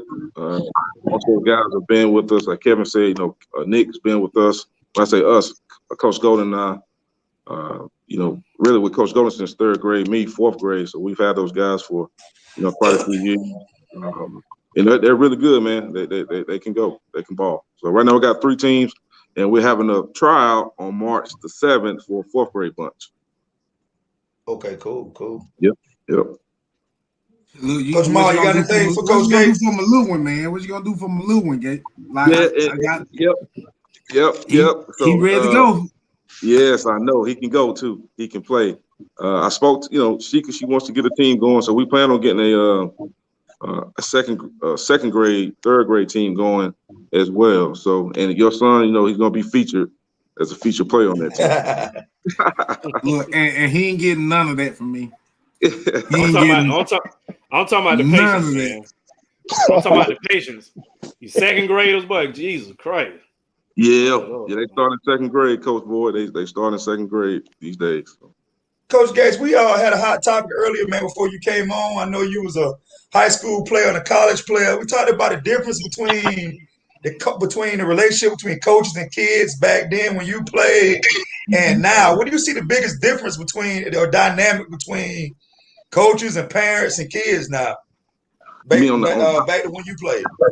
Just, to be quite candid with you guys and just my personal opinion, I think a lot of kids are baby today, and they're not held accountable, for the choices and actions that, that they decide to make. So I really think that's the biggest difference. And, it's hard coaching.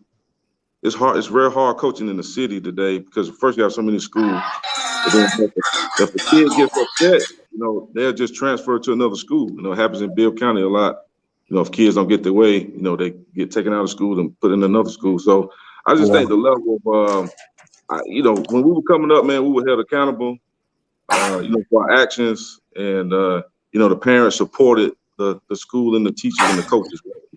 Versus all the way around today, I think they're pacified a little bit. So. Oh yeah, definitely. Yeah. Coach Ma, you got any questions for him? No, I think Making Matters is a program that I've been hearing on the rise the last couple years anyway. I always hear Nick and Jamal. I don't know if Jamal said that, but I always hear about they going out putting up major buckets everywhere they go. And so I saw a couple games, a couple local tournaments y'all done, but I got to see some bigger stuff that y'all done. But y'all definitely on the rise, man. Good job. Yeah, I appreciate it, man. He loaded. He loaded, man. He got Chase and Brandon over there. He got look, I pretty much plucked my travel football team off of the basketball team. Yep. So Coach I win now. You kept hearing a lot of Making Male parents when we was out there doing the football. You keep hearing, like, you might hear someone say, I ought to make a male parent. So they how we recognize a lot of them. Yeah. Look, they said you need to go ahead and get you a football program. That's what I don't heard that like the last 3 years. Well, maybe we can all get together and come up with something. Hey man, we might need to do the season finale at my house, man. We're gonna get all the coaches together. Let's see what it's gonna take to put this thing together. We gonna call the board baseball, football, basketball. Everybody eat, man. Everybody eat. I'm retiring from football. Don't even count me in it. Look, that be the only thing that bring me out back out there on the sideline, man. We all could, man. Everybody individually putting in and doing for these kids, man. Imagine if we all sat down together and really tried to make this thing happen, man. That's true. Like I said, we go ahead and try to compete with Atlanta, man. Atlanta got 10 million people up there. It's 100,000 people in making, man. Yeah, we got to stick together. I got another question for you, Coach Gates, man. We have coaches on from various sports. How do you feel about kids playing multiple sports or specializing in one sport? Coach Gates, how you feel about that? Do you feel it's beneficial for kids, or should a kid just focus on one sport? I'm old school 80s kid. I think you should definitely play multiple sports as you go out through your athletic career. I think it helps build character and learn how to do other things instead of one sport. Now, once you get into maybe your 10th, 11th grade year, I know a lot of guys start to kind of focus on one thing. So, it's going to vary for every kid, every family, but I am a big proponent of playing multiple sports. My boys they play tennis. They don't do baseball too much, but they play football, basketball. So I try to keep them in different things just to keep them going. And I think it's good for kids to play multiple sports. So.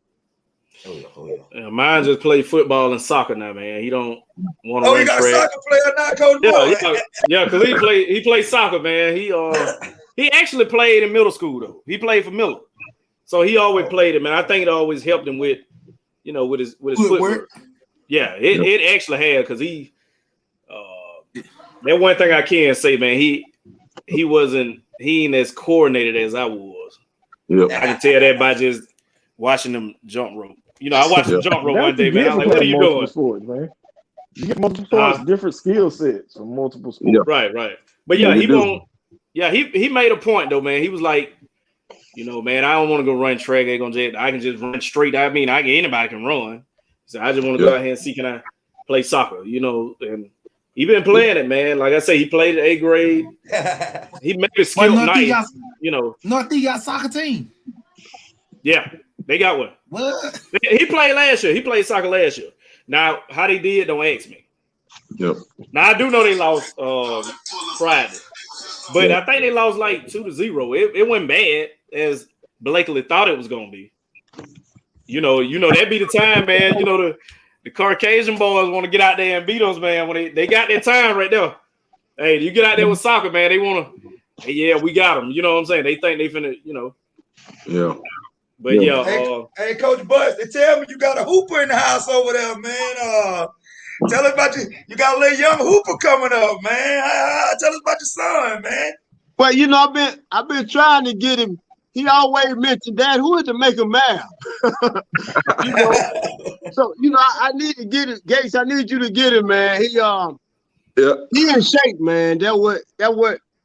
That's his strength right now. This year he won a good year for him because that current team, man, he put on a lot of weight, man, and he wasn't successful as he was. But my thing is, I want everybody to get involved with him. I ain't now one of those type coaches that I can't, turn my kid over to somebody, man, because it's a community thing. But he hooping real good. He getting stronger, and he getting ready for boxing now. Though I got to get him ready for the national, man. But that's just a family thing. But he doing all right. He doing all right. He played Butts being humble, man. Josh, one of the most fundamentally signed kids out there, man. Hey, man, I like him, man. I like him. You know what I'm saying? I've been watching him since he was. I know I played against you when he was 9. Yeah, I think I watched you when he was 8. I actually liked him, man. Yeah, we always met up opposite year when you had, I think it's CJ. Yeah. I had CJ year. Then when you pass on, I'll win it. He always wanted to play against CJ, man. But I always look at it as that's the freshman year for him. Yeah. I tell kids, hey man, that 9-year-old, I used to always say that, man. I remember what it was, maybe 2015. Yeah. What's your boy name, Jeremiah? Oh, Holloway, yeah. Jeremiah. Yeah, Holloway, man. Holloway always been good. He always been good, man. But I remember one time, man, I had 2015. I had a nice team, man, and they kept telling me, hey man, Holloway the one. I said, look, let me tell you something. Ain't no 9-year-old finna beat me. I just kept saying that. I kept saying it. And hey, we ran. Who was coaching him? I want to say I can't remember the guy's name who used to run the Rick down there, man, with the glasses. What's his name? He used to run Rick a couple years ago down there. What gym? Well, no, he was over Rick. He was over Rick, like Reggie? Yeah, before he left. Reggie had him, man, and I remember him picking him, and everybody talking about, oh yeah, man, this is gonna be the year. But let me tell you something. I'm not letting a 9-year-old beat me. But I used to always say that because when you look at stuff, especially how our program is in Macon, as far as the Rick, 7 and 8, which I feel like should be playing basketball instead of playing like a diagram, like letting them slow down. Letting them set up, I think with that, man, a lot of them that move up as 9-year-olds, they don't have all the other training that a lot of other kids have. So they don't know, they're not used to running back and forth, getting back and actually playing basketball because we got the goals lowered for them and we got telling them to slow down, hold on, get back, let them get back on defense. So a lot of the kids get used to that. They get used to it, and then guess what? They move up as 9-year-olds, and they can't play basketball. And the same thing when we have all-star games down here. What happens? Atlanta comes down here, what they do? They run. They running. And they ain't, they dribbling, this, that, and the third. Last year, man, TJ Hudson. I'm gonna tell you what TJ had us do, man.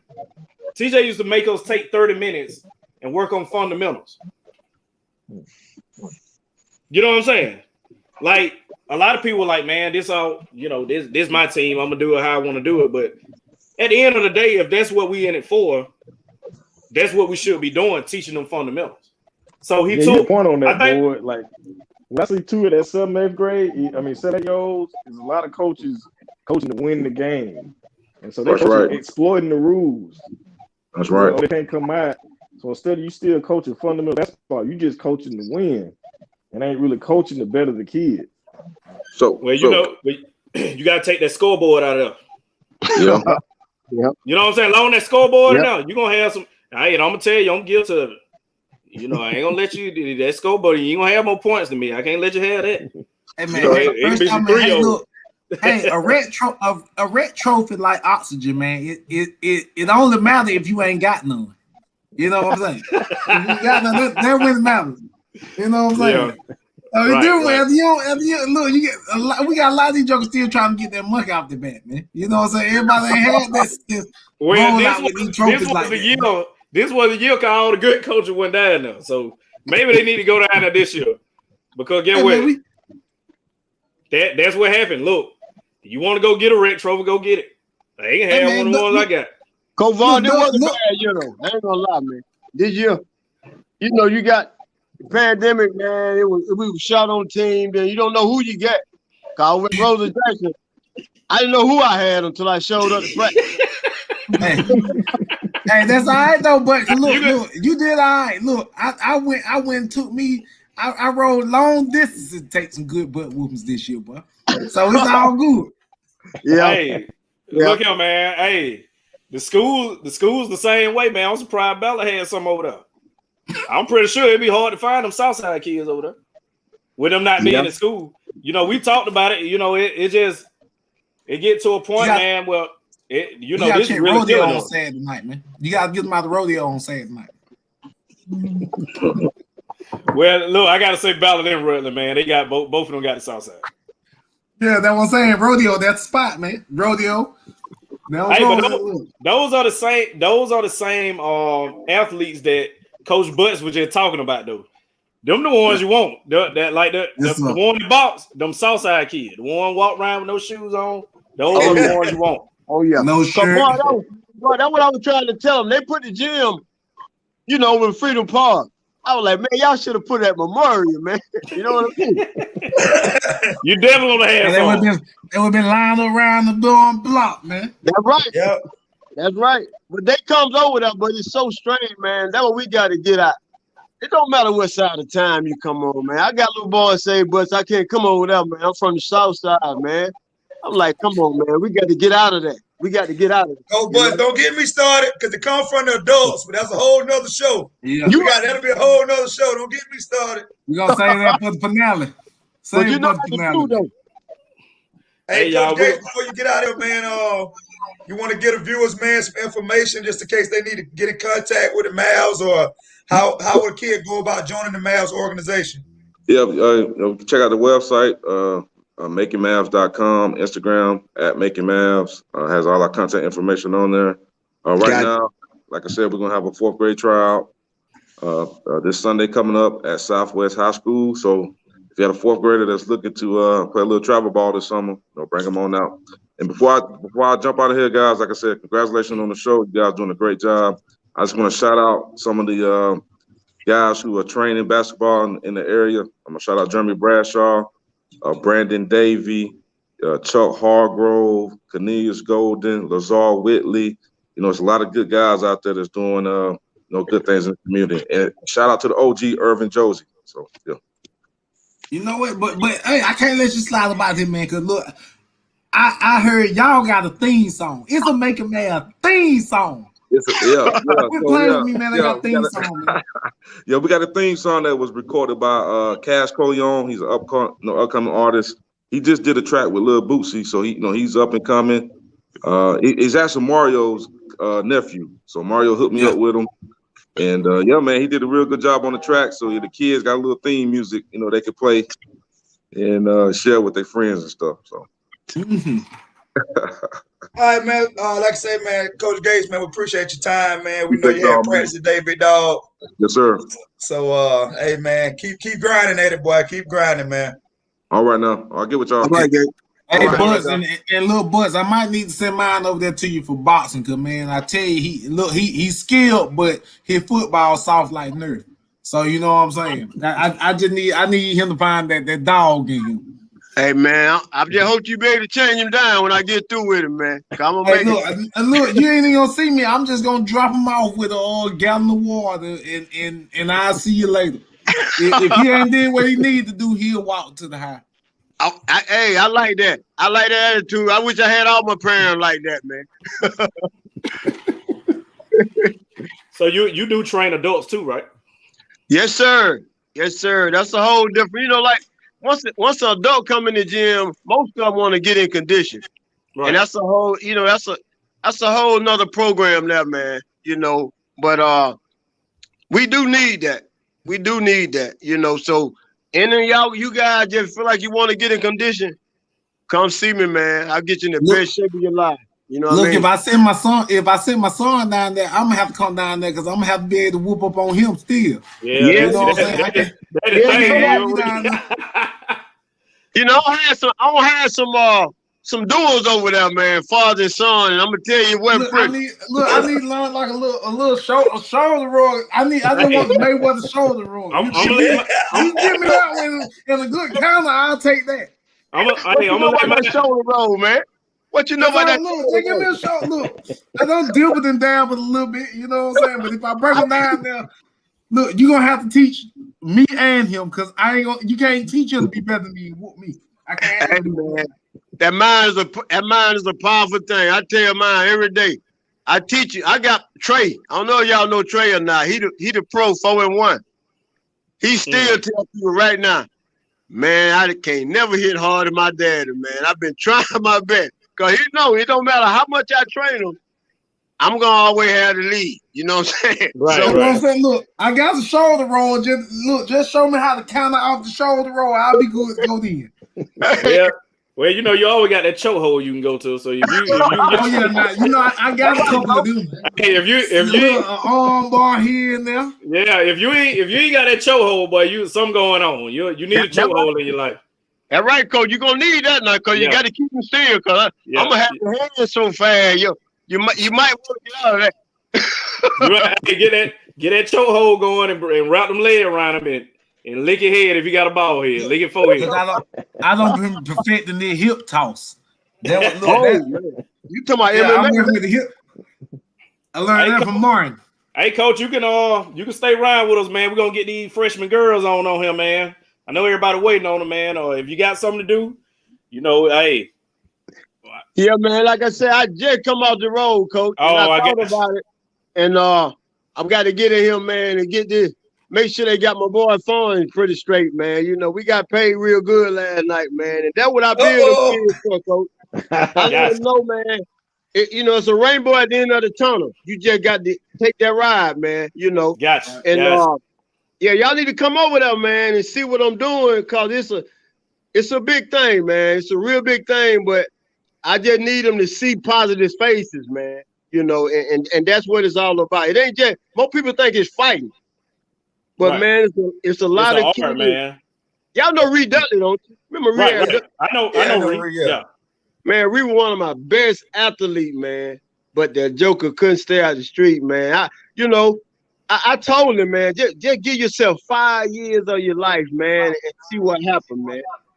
And he ended up getting shot, man, and that kind of derailed him, man. But he come over and talk to the kids, and that's what I need the adults to do, man, to let them know, somebody watching them. Boxing is the back.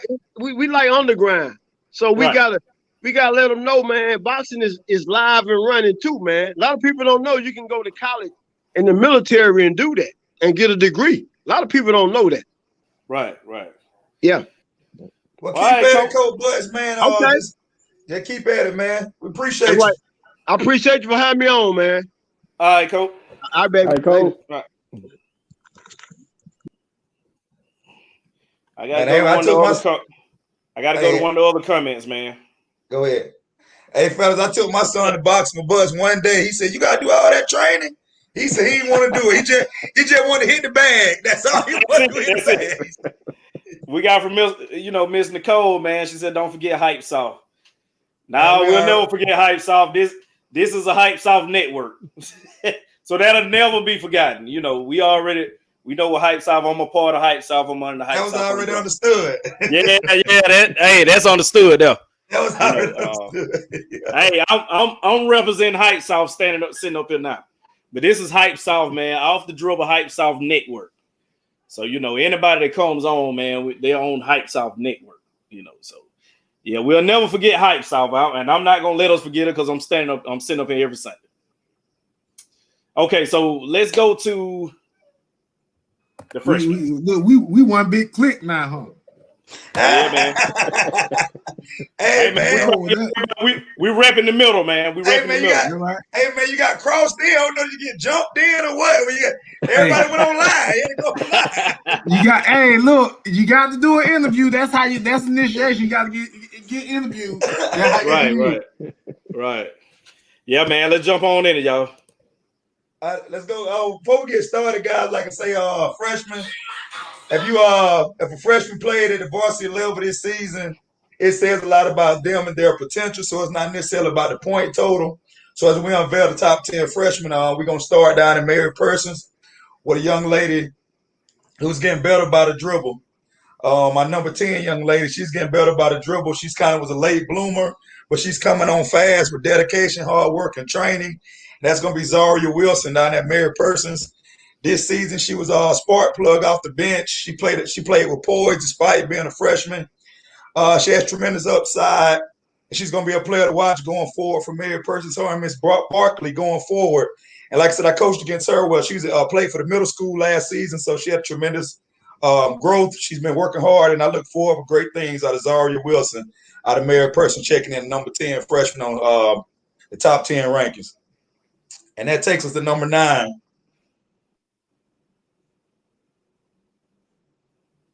That's going to be a young lady from Westside.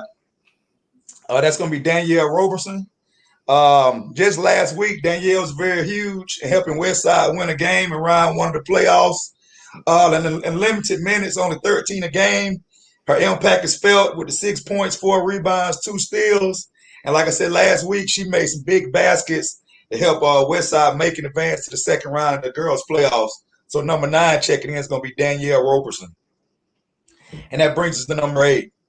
She was a guest on the show last week. And this young lady here has unlimited potential. We hope she bounces back healthy from an injury, because once she becomes healthy, she will be a force in Middle Georgia.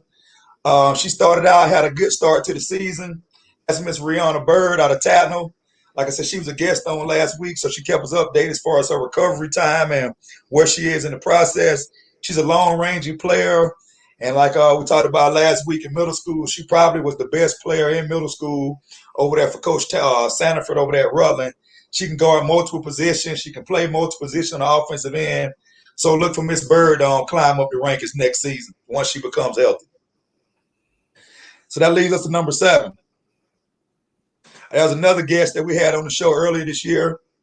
She's a part of that freshman class that got over there at Central High School. That's going to be Miss Taylor Davis. And as we talked about the numbers, especially with freshmen, because they tend to go high and low as they get adjusted to the season. She averaged only 6 points and 6 rebounds, but she had some monster games where she was battling in the paint, double-digit rebounding. She got a high motor. That she told us earlier this season, she looks to improve in the offseason by working hard and expanding the shot range. And Miss Taylor Davis comes in at number 7, and she's a young lady that we look to hear from the next 3 years over at Central. So even though Central missed out on the playoffs this year. Going forward, guys, the Central Chargers, they have a tremendous team over there. So look forward to them making a great stride next season. And I think, Coach, before you get to number 6, man, she maybe, I don't know if they got that right. She maybe averaged a few more rebounds than that. Yeah, because I saw some Coach Boyd, you made a point. I saw some games. I think she averaged double-digit rebounds. That's why it's very important, stay up, stay. I know I got that from Coach Reeves. 10.5. That was she averaged.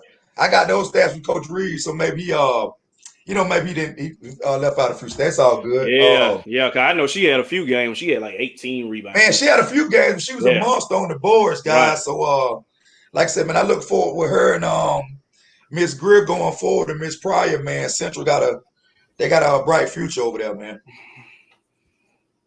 So that brings us to number 6 on the list. That's going to be Miss Destin Seaton out of Northside Warner Robins.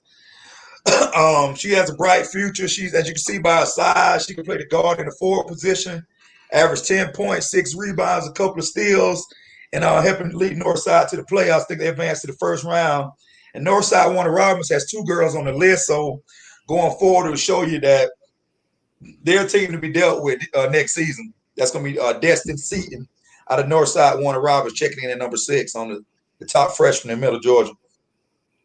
And that rolls into the top 5. This young lady was also second team All-Region for a senior-laden Warner Robins team. And for her to contribute 9 points and 3 rebounds, 2 assists shows she has unlimited potential because the coaches thought she was good enough to make second team All-Region as a freshman. And that's Miss Nevaeh Mack out of Warner Robins. Dynamic player, fearless, attacks the basket. And going forward, we had Warner Robins had a sophomore, Miss Tasia. Miss Tasia was on the list. So going forward the next season, look for her and Miss Mack to carry the load down there for Warner Robins. They let it continue their winning ways coming out the region championship this season. So number 5 checking in is going to be Nevaeh Mack. And that brings us to our top 4. Number 4 is going to be another Northside Warner Robin player. That's going to be Alea Crane. She was second team All-Region. High motor, 11 points, 4 rebounds, 2 assists. She attacks the basket that you see in the photo there, and she's the sister of the guard, Trey Crane. So she's a hard worker. And like I said, she's from a basketball pedigree, as her brother spearheads the boys team. So Alea Crane, she works out over there at the Hype South Skills Lab. So you'll see throughout the rankings, Hype South Skills Lab, they help kids throughout the season. Their kids got better by working over there. Shout out to my guy, Marquincio Arnett over there at the Skills Lab. And that brings us to the top 3. And you could have pulled a straw with any one of these young ladies. At the end of the day, Central's team success wasn't as high as the first 2 ladies, but their team that be looked forward to next year. That's going to be Talia Greer coming in number 3. This young lady, I've been hearing about her since 8th grade. I've heard a number of great things about her. Averaged 13 points, 4 rebounds, 2 assists and 2 steals. Crafty guard, second team All-Region, and look for her to get better and better. She becomes a better leader. Combo guard, she can play both guard positions. And Miss Greer has a bright future for the Lady Chargers. So checking in number 3 is going to be Talia Greer. And that brings us to the top 2. The number 2 young lady I'm familiar with, having coached her helped coach her in middle school, and she had an outstanding freshman season. That's going to be Shakiria Shy Foster out of Lamar County. She was the first team All-Region as a freshman, so that showed her upside. Being able to make All-Region first team as a freshman, she averaged 14 points, 4 rebounds, 2 assists, 3 steals. She's a great shooter, hard worker, and I look for her to take that next step, getting better next season. As the Lady Trojans they got upset in round 1 because there was a young ball club this season, but look for Shy Foster to be a pivotal person for a pivotal player for the Lady Trojans going forward. And that brings us to the number 1 freshman in Middle Georgia. Their team is still playing. Baldwin's still playing. Baldwin boys and girls have been outstanding all season. And Madison Ruff, despite being a freshman, she's been giving it to them all year 14 points, 4 rebounds, 4 assists, but you can see the 6 steals. She's helped Baldwin, the Lady Bravettes, get to the top of the rankings. Madison Ruff is a name that will be heard from the next 3 years right here in Middle Georgia, not only in Middle Georgia, but on the state level as well. So number 1 freshman in our rankings is going to be Madison Ruff out of Baldwin.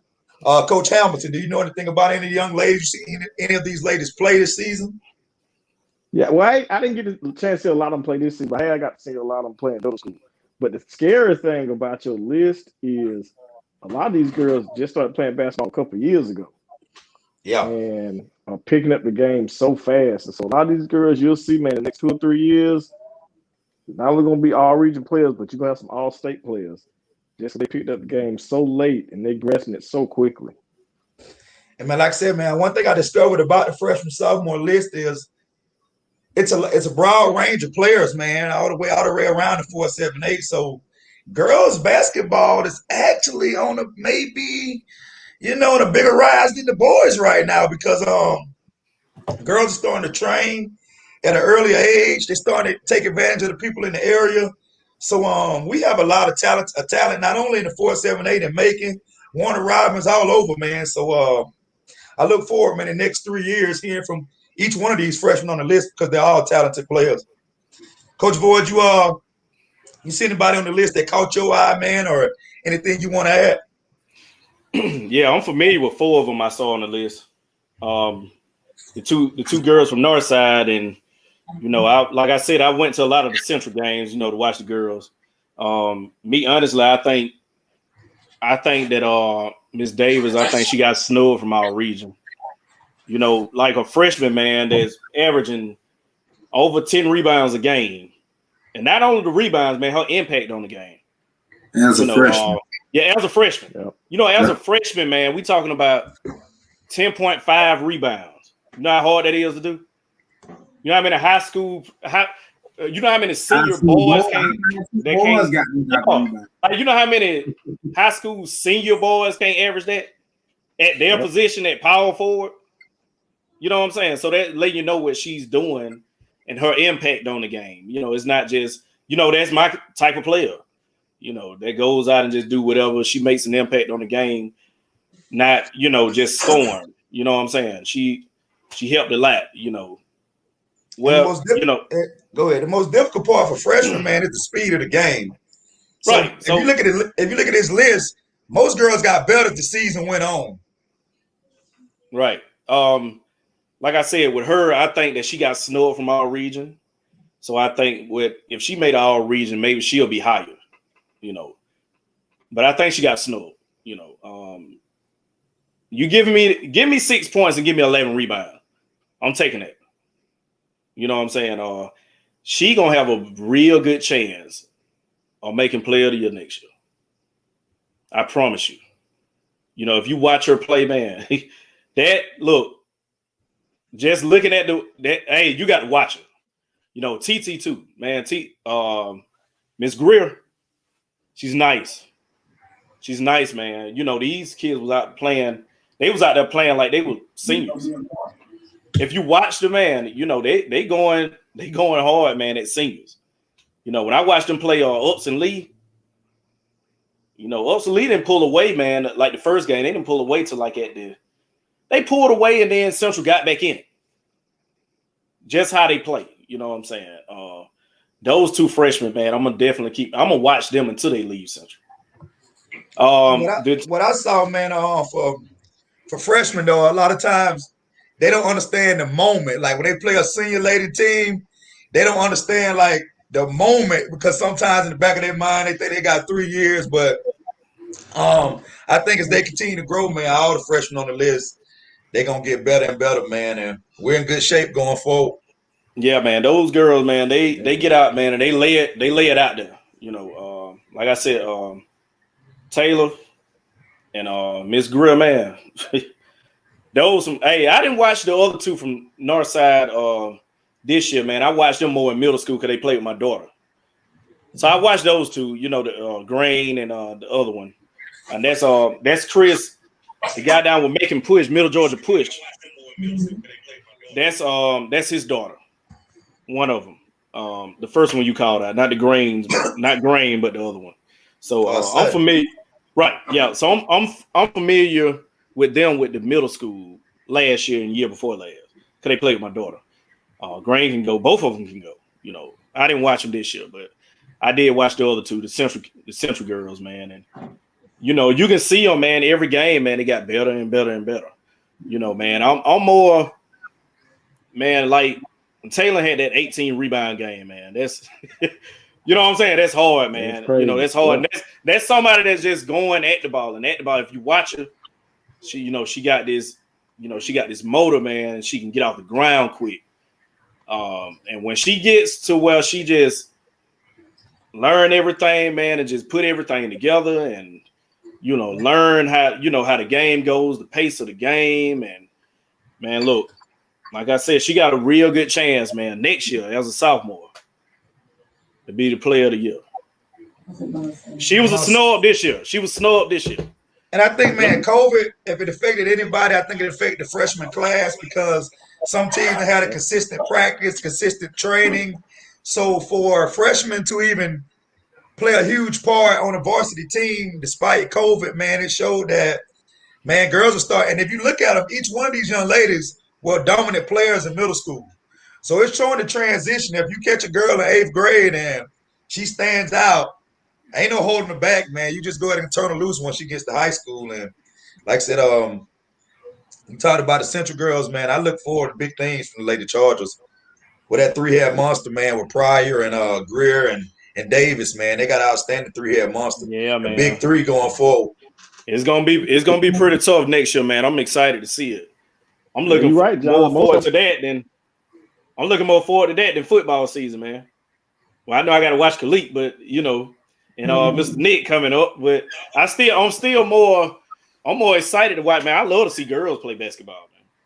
The ones that can really play, man, and want to get out there and get on the floor for you. And I just like to see, and I like Central. I like their program, man. So I just like to see stuff work. I like to see coaches put stuff together and make it work. So I think, man, they got a real good chance, man, of going deeper, especially with having those two, man, for the next 3 years. Central, man, is going to be very, very tough next couple years. Yeah, and most of them only had region games, no non-region games, and so no games really getting the real experience. You just got thrown to the deep. Yeah, man. We coming up on time, y'all. We'll get on up out of here, man. Y'all go watch the Lakers and the Warriors. Hey, man, tune in. The guys down in off the dribble down there. Off the dribble, man. Coach Tat, man, tune in to those guys. They coming in 2 minutes, y'all. So, man, go down and watch Off the Dribble, man. Off the Dribble Heights South Network, man. Go watch the podcast for us, man. They coming on in about 2 minutes. Hey, man, shout out to all the guys, man. The theme of the show, even Coach Maul himself, man.